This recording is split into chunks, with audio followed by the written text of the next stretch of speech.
بسم الله الرحمن الرحيم. السلام عليكم ورحمة الله وبركاته. سألني سائل: حبستك طالت وليه؟ لأن صابر وابن نكتة وابن إيه؟ يوم 6/11/1974 كتب أحمد فؤاد نجم قصيدة بيانات على تذكرة مسجون، وبعتها من سجن القلعة لحرمه الكاتبة الصحفية صفيناز كاظم: مع حب العظيم إلى حب العظيم، صفيناز كاظم. نجم. بيانات على تذكرة مسجون.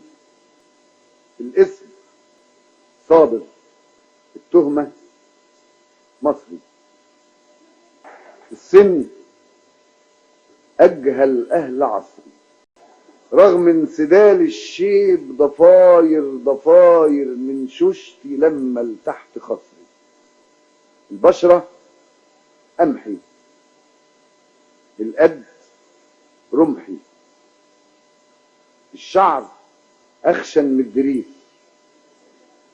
لون العيون اسود رطيس، الأنف نافر كالحصان، الفم ثابت في المكان ولما جيت أزحزحه عن مطرحه كان اللي كان، المهنة وارث عن جدودي والزمان، صنع الحضارة والنضارة والأمان، جهة الميلاد في أي أوضة مظلمة تحت السماء على أرض مصر، من أي دار وسط النخيل مطرح ما يجري النيل مدام ما يكونش قصر، الحكم من 7000 سنة وأنا رائد سجين، أطحن على الدراس الحجر من الضجر وبات حزين. الإخراج سألني سائل: حبستك طالت وليه؟ لأني طيب وابن نكتة وابن إيه؟ مفيش مخالفة ركبتها ضد القانون، لأني خايف والقانون سيفه في إيديه. تسأل عليا المخبرين في أي حين، تسمع وتفهم قصتي ألف وبيه. الاسم صابر على البلا أيوب حمار، شيل الحمول من اسمتي والانتظار، أغرق في أنهار العرق طول النهار ولم همي في المسا وارقد عليه. عرفت ليه؟ بيانات على تذكرة مسجون بتلخص سبب اعتقال نجم، وبتلخص كمان محضر التحقيق اللي بدأته معاه نيابة أمن الدولة العليا بعد اعتقاله هو والشيخ إمام يوم 3/9، يعني قبل كتابة القصيدة بشهرين و3 أيام. سبب الاعتقال كان كتابة وغناء 3 قصايد، هي شرفت يا نيكسون بابا، وحسبة بيرما بمناسبة زيارة ابن الهرمة، وعلى حاصل في الحواصل، اللي بعتبرها قصيدة في منتهى نضوج الرؤية وتكثيفها، واللي قرأ فيها نجم تطور سلطة طبيب الفلاسفة لما قال: بينما والحالة نيلة والبلد بلع الفتيلة والخواجة بألف حيلة جاي لغوص في البرام، يحكوا عن أسطى الفلاسفة إنه أفتى ولا أفسى في القضية الهيكلية، وإن دي ماهيش منافسة.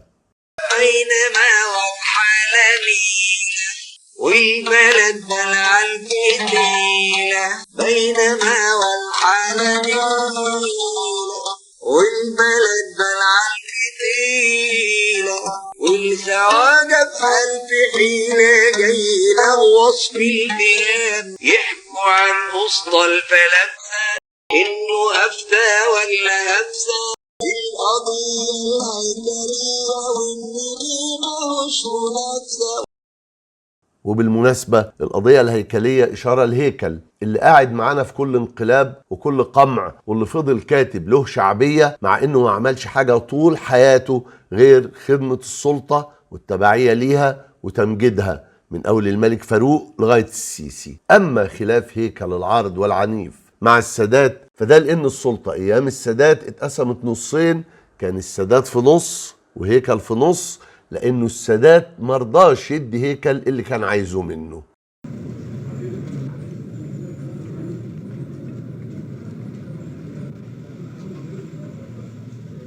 أما حسني مبارك فهو اللي رفض يضم هيكل لحشيته، وقال عنه إنه كتير الكلام. والملحوظة المهمة هي إن نجم وجيله كل اللي زيه إلا قليلا من اليمين ومن اليسار نضلوا لغاية نص السكة، ما كملوش، سابوا أدوات القمع زي ما هي. مثلا نيابة أمن الدولة وقضاء السلطة بفروعه فضل موجود ومحدش طالب بالتخلص منه. حتى نجم اللي انكوب ناره أكتر من مرة وفي أكتر من مناسبة وبشكل متكرر.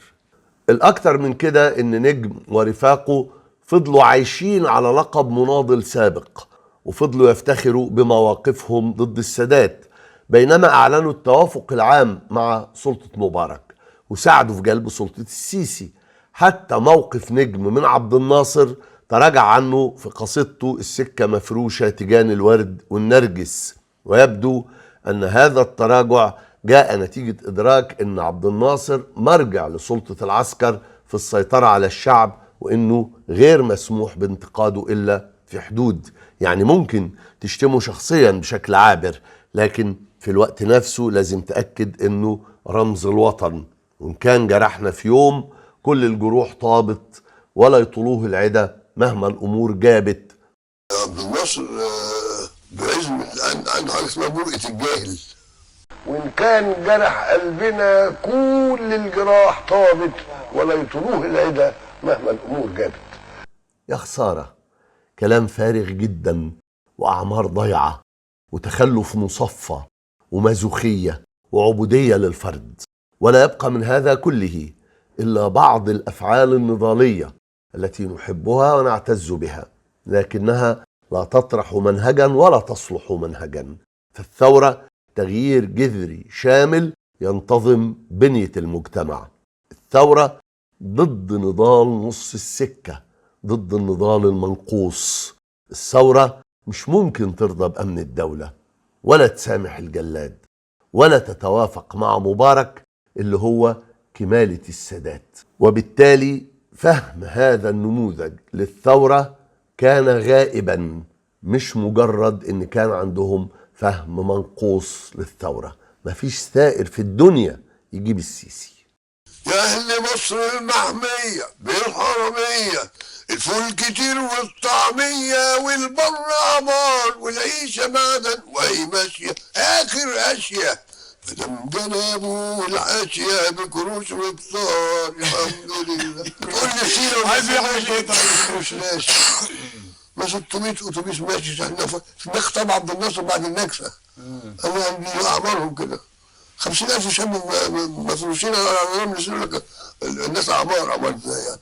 عرفكم جميعا ان السجن سور، وعرفكم جميعا ان الفكرة نور، وعمر النور ما يعجز يقزح 1000 سور، وعمر السور ما يقدر يحجز بنت حور. وعرفكم جميعا ان الظلم شايخ، وعرفكم جميعا باب السجن خايخ، وعرفكم جميعا ان ملهش أكرة، وعرفكم جميعا انه هيبقى ذكرى، وعرفكم جميعا ان الثورة فكرة، وبشركم جميعا ان الوعد بكرة والنور عندنا وعندكم يا حبايب.